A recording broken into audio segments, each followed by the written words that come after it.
primera pregunta que los evolucionistas no pueden responder es simplemente el origen de la vida. ¿De dónde proviene la vida?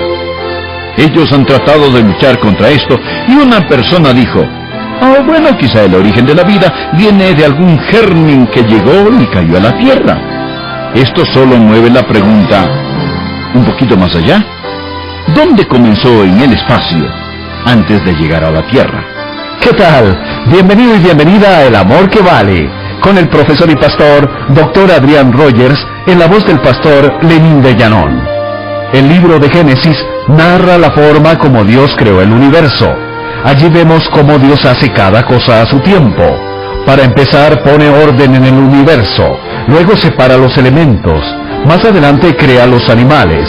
Primero los del mar, luego los de la tierra, y cuando todo está listo y existe un medio ambiente favorable, crea a los seres humanos, hombre y mujer. Sin embargo, gente que niega a Dios, y por supuesto a su acción en el universo, propone la teoría de que todo ser vivo que existe en el planeta proviene de una misma sola forma primitiva. Ellos dicen que la vida parte de un protozoario primitivo. Este llega a ser un gusano, el gusano evoluciona a pescado, el pescado se convierte en anfibio, el anfibio en reptil y el reptil en pájaro. Los pájaros evolucionan a mamífero y el mamífero termina siendo un ser humano. ¿Qué le parece? Estas son las teorías acerca del inicio de la vida. La una dada por Dios y escrita en la Biblia, y la otra dada por los hombres. La pregunta es, ¿a quién le va a creer? La evolución, hecho o ficción, es el tema que hoy nos trae el Dr. Adrián Rogers en la voz del pastor Lenín de Llanón. Verá, si usted realmente reduce todas las preguntas del mundo a una sola pregunta, esta simplemente sería: ¿hizo Dios al hombre o el hombre hizo a Dios? ¿Es el hombre la creación especial del Dios omnipotente o es Dios invento o imaginación del hombre? Leamos lo que dice 1 Timoteo, capítulo 6, versículo 20. Oh Timoteo, guarda lo que se te ha encomendado, evitando las profanas pláticas sobre cosas vanas y los argumentos de la falsamente llamada ciencia, la cual profesando algunos se desviaron de la fe. La gracia sea contigo. Amén. Bien, ¿qué es la evolución? Es una teoría hecha popular por Carlos Darwin y apoyada principalmente en su famoso volumen, o adoptada de su famoso volumen, El origen de las especies. Permítame leer lo que Darwin dijo, y cito la página 23 de su obra. Dice: la analogía me conduce a creer que todos los animales y las plantas descienden de un solo prototipo. Todos los animales y las plantas descienden de un solo prototipo. Todos los organismos comienzan de un origen común, y de algunas bajas e intermedias formas, ambos animales y plantas pueden haberse desarrollado. Todas las cosas orgánicas que han vivido sobre la tierra pueden descender de una sola forma primitiva. Bueno, ¿y todo esto qué significa? Significa que todos y todo se desarrolló de alguna partícula de protoplasma, de algas verdes, y de hecho que todo se desarrolló desde allí. La mutación significa que las cosas simplemente cambian al irse adaptando y naturalmente se seleccionan a sí mismas de su ambiente. Ellos creen que, primeramente, había un protozoario primitivo, que simplemente significa vida original. Y de algún modo ese protozoario primitivo llegó a ser un gusano completo. Y luego ese gusano evolucionó en un pescado. Y ese pescado se convirtió en un anfibio, y ese anfibio se convirtió en un reptil, y los reptiles llegaron a ser pájaros, y los pájaros llegaron a ser mamíferos, y por último los mamíferos llegaron a ser hombres. Supuestamente debe creerlo, que nada más tiempo, más coincidencia, iguala a todo. Que el tiempo más la coincidencia convierte las amebas en astronautas y las moléculas en monos y hombres. Mencionaré por qué yo personalmente rechazo la evolución. Y le daré 3 razones del por qué rechazo la evolución y deseo que usted medite en ellas. No quiero discutir, pero sí deseo presentárselas claramente para que quizás usted pueda comprender por qué mucha gente inteligente y preparada rechaza la evolución. Rechazo la evolución primero por razones lógicas. No es lógica. Y muchos inteligentes y bien capacitados científicos, escúcheme, no estoy hablando de predicadores evangélicos únicamente. Hablo de brillantes y bien preparados científicos que se están alejando de la teoría de la evolución porque la misma no contesta muy inquietantes preguntas. El doctor Newton Kamasian, un fisiólogo de la Comisión de Energía Atómica, afirmó lo siguiente: los científicos que enseñan que la evolución es un hecho de la vida son grandes farsantes, y la historia que cuentan puede ser la burla más grande de los tiempos. Al explicar la evolución, no tenemos ni una pizca de hecho concreto. Y esto lo dice un científico de la Comisión de Energía Atómica. No Adrian Rogers. El doctor Etheridge, del Museo Británico de Ciencia, a quien visité no hace mucho, dijo lo siguiente: 9/10 de lo que se habla sobre la evolución es un perfecto disparate, no fundado en la observación y totalmente sin respaldo de los hechos. Este museo está lleno de evidencias de la absoluta falsedad de su punto de vista. Y permítame decir que no está hablando ningún lunático religioso quien dijo eso. Escucha al doctor Ambrose Fleming.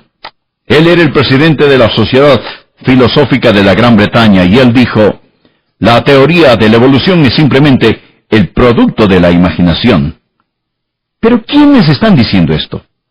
Hombres brillantes, eruditos, que han sido reconocidos mundialmente. Dije que rechazo la evolución por razones lógicas. Permítame darle 4 puentes o preguntas que ningún evolucionista puede cruzar porque no tienen la respuesta. Y por ello no deberían decir que en las escuelas la evolución es un hecho.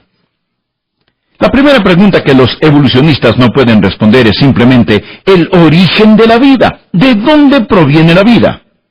Ellos han tratado de luchar contra esto y una persona dijo: bueno, quizá el origen de la vida viene de algún germen que llegó y cayó a la Tierra. Viajaba en un meteoro del espacio sideral. Esto solo mueve la pregunta un poquito más allá. ¿Dónde comenzó en el espacio antes de llegar a la Tierra? Pero la mayoría de ellos hace a un lado la pregunta, y por ello los evolucionistas tienen que creer que la vida proviene de la generación espontánea. Es decir, materia inorgánica, sopa prebiológica, lodo verde, algo se convirtió en vida. Es lo que ellos llaman una confluencia fortuita de átomos. ¿Qué le parece? Una confluencia fortuita de átomos. Un destello de relámpago a través de algún tipo de sopa verde. Permítame compartir algo. Le tengo una de las más grandes citas. Por favor, escuche cuidadosamente palabra por palabra, porque es una gran cita. Estamos hablando del primer puente que no se puede cruzar lógicamente, y este es el origen de la vida. Y aquí está lo que el doctor George Wald tiene que decir. Pero antes, usted se estará preguntando, ¿y quién era George Wald? Él era el profesor emérito de biología de la Universidad de Harvard. Usted no llega a ser profesor emérito de Harvard simplemente reprobando materias. También él ganó el Premio Nobel de Biología en 1971. Yo diría que es un ilustre científico. Él escribió en América Científica algo que quiero que usted por favor escuche, porque él se refiere al origen de la vida. Y él está tratando de contestar la pregunta ¿de dónde proviene la vida? Escuche lo que el doctor George Wald dijo. Existen solo 2 posibilidades con respecto a cómo surgió la vida. Una es la generación espontánea, dándose la evolución. La otra es un acto creativo sobrenatural de Dios. No hay una tercera posibilidad. Pienso que diríamos, bien, doctor, va muy bien. Y él continúa diciendo, la generación espontánea de que la vida proviene de materia no viva fue refutada científicamente hace 120 años por Louis Pasteur y otros. Él afirmó, eso es una imposibilidad científica. Lo hemos sabido por 120 años. Eso nos deja con una sola conclusión posible, que la vida surgió como un acto creativo sobrenatural de Dios. Hasta aquí vamos muy bien. Pero no se emocione mucho. Escuche lo que continúa diciendo el Dr. Wald. Usted tiene dos posibilidades. Una es la generación espontánea. Imposible. La otra, que Dios lo hizo. Ahora, concerniente al hecho de que Dios lo hizo, deseo que escuche lo que el Dr. Wald dijo. Yo no aceptaré eso. ¿Qué cosa? Pues la creación. Él dijo, yo no aceptaré eso filosóficamente porque no quiero creer en Dios. Por lo tanto, escuche bien, por lo tanto, yo escojo creer en aquello que sé que es científicamente imposible, la generación espontánea, resultando en la evolución. Lo que él dijo es, yo no quiero creer en Dios, por lo tanto voy a forzar a mi mente a creer lo que sé que es imposible porque yo no quiero creer en Dios. Agregaré que la evolución es una filosofía, es una tendencia. Es la mejor conjetura de la mente que no puede aceptar a Dios. Incluso un evolucionista, Sir Arthur Keith, confesó, la única alternativa a alguna forma de evolución es la creación especial, que es inconcebible. Dijo, es la única alternativa porque la de Dios es inconcebible. D.N.S. Watson, un científico, mostró su prejuicio cuando escribió, la evolución es una teoría universalmente aceptada, no porque puede probarse con lógica coherente de evidencias para que sean verdad, mas porque es la única alternativa. La creación especial es claramente increíble. Bueno, aquí hay otro problema. Un problema lógico que todo evolucionista tiene, y es la estabilidad de las especies, la fijeza de las especies, la idea de que una especie puede llegar a ser otra. ¿Qué dice la Biblia con referencia a esto? En Génesis capítulo 1 versículos 11 y 12, Dios dice lo siguiente. Después dijo Dios, produzca la tierra hierba verde, hierba que dé semilla, árbol de fruto que dé fruto. Ahora escuche esta frase. Árbol de fruto que dé fruto según su género, que su semilla esté en él, sobre la tierra. Y fue así. Produjo pues la tierra hierba verde, hierba que da semilla según su naturaleza, y árbol que da fruto cuya semilla está en sí según su género. Y vio Dios que era bueno. Amigos, ¿cuál es la palabra clave aquí? Según su género, según su género. Y al leer Génesis, esta pequeña frase se repite como 10 veces. Aquí está el tercer puente que no pueden cruzar. El primero es el origen de la vida. El segundo es la estabilidad de las especies. El tercero es la segunda ley de termodinámica. ¿Cuál es la segunda ley de termodinámica? La segunda ley de termodinámica es que la energía nunca puede ser destruida, mas ésta continuamente llega a ser menos disponible para el trabajo adicional al liberarse. Es decir, en palabras más sencillas, todo tiende a gastarse y a deteriorarse. ¿Se ha dado cuenta de eso? Por supuesto, todo tiende a gastarse y a deteriorarse. Por ejemplo, un jardín. Deje un jardín por sí solo, sin cuidado. ¿Llegará ese jardín a estar mejor? Claro que no. Otro ejemplo. Si deja su carro estacionado en un bosque, le contaré lo que sucederá. La segunda ley de termodinámica comenzará a actuar sobre su carro. Los dedos mohosos y herrumbrados del tiempo comenzarán a actuar sobre él, desintegrándolo. O si no me cree, dé un simple vistazo a la habitación de sus hijos adolescentes y va a ver si no es cierto esta segunda ley de termodinámica. Lo que estoy diciendo es que todo está marcado por la muerte, el deterioro y la desintegración. ¿Por qué Dios, quien creó todo, lo hizo así? Pues por causa del pecado. La Biblia dice en Romanos 8:22, porque sabemos que toda la creación gime a una, y a una está con dolores de parto hasta ahora. Amigos, hay una maldición sobre la creación, y la creación tiende a gastarse.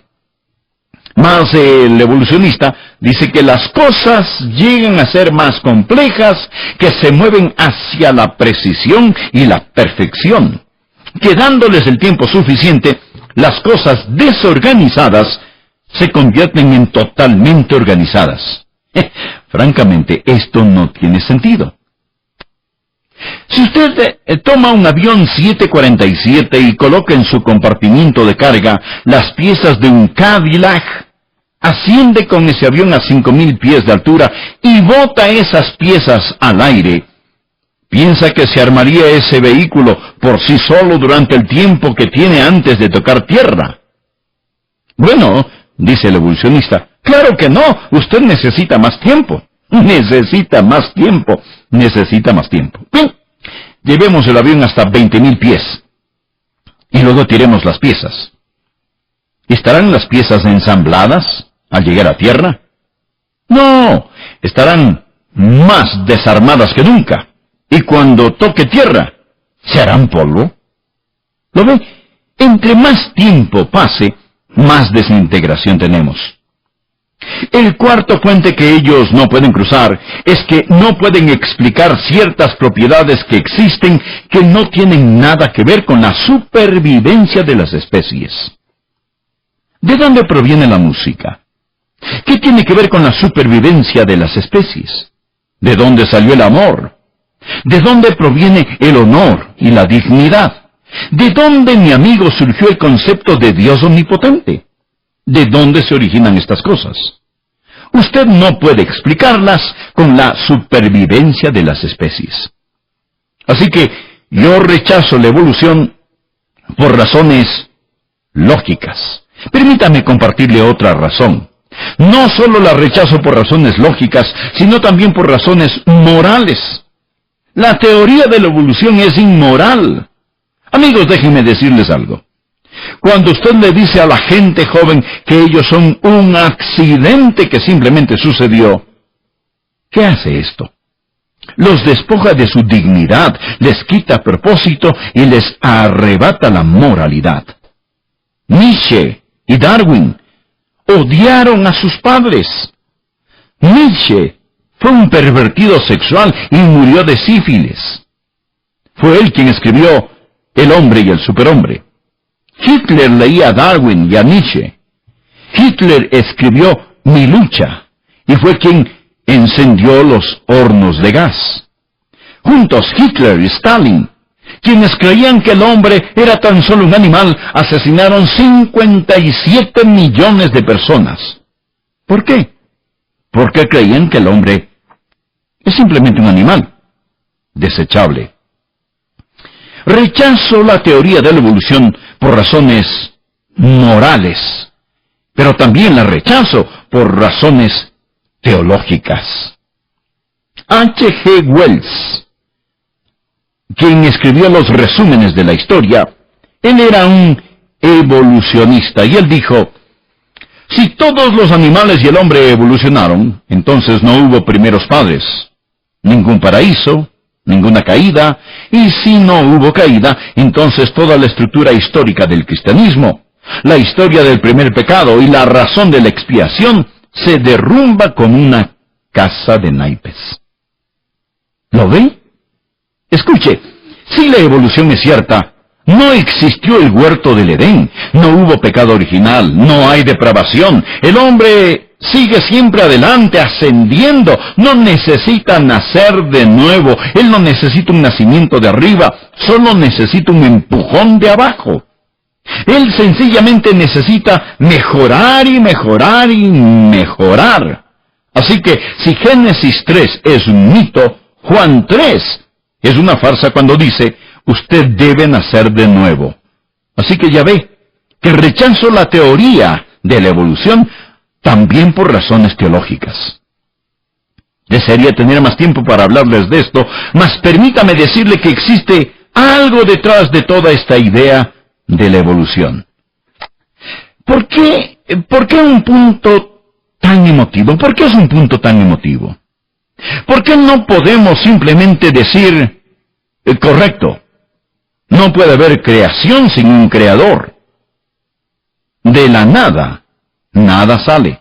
¿Por qué no podemos decir eso? Escuche a Aldous Huxley, un destacado humanista, brillante pensador. Podríamos también añadir brillantemente estúpido. Él le aclara estas preguntas en su libro Fines y Medios. Y dice lo siguiente, escuche. Yo tuve motivos para no querer que el mundo tuviese significado. Tanto para mí, como sin duda para la mayoría de mis contemporáneos. La filosofía del no tener significado era esencialmente un instrumento de liberación. La liberación que deseábamos era liberación simultánea de un cierto sistema de moralidad. Objetamos la moralidad porque interfiere con nuestra libertad sexual. Objetamos el sistema político y económico porque era injusto. Los defensores de estos sistemas sostienen que de alguna manera ellos personifican el significado, un significado cristiano, insisten, del mundo. Existía un método admirablemente simple de refutar a esta gente y al mismo tiempo justificarnos a nosotros mismos en nuestra política y erótica rebeldía. Podíamos negar que el mundo no tiene significado alguno. Eso es lo que él dijo. En otras palabras, nosotros no queríamos el gobierno, no queríamos la moralidad, por ello elegimos la evolución para cerrarles la boca a los que creen en la creación especial. Por favor, escúchenme. Jóvenes, presten atención a sus pastores. Les voy a decir a ustedes jóvenes que no son un accidente. Ustedes han sido creados a la imagen de Dios. Les voy a decir que ustedes son amados, tan amados que el Señor envió a su Hijo Jesucristo para sufrir, sangrar y morir por ustedes. Fue sepultado y resucitó al tercer día, y Él les invita a entregarse a Él. La Biblia dice, si alguno está en Cristo, nueva criatura es. Él hizo el primer mundo, lo hizo todo, pero cuando usted se salva, ¡qué maravilla! Él hizo el primer mundo con una palabra, pero cuando Él lo salva, lo hace por medio de su sangre preciosa. Usted es precioso para Él. Usted tiene dignidad y un Padre Celestial que le ama y se preocupa por usted. Gracias por escuchar hoy al Dr. Adrián.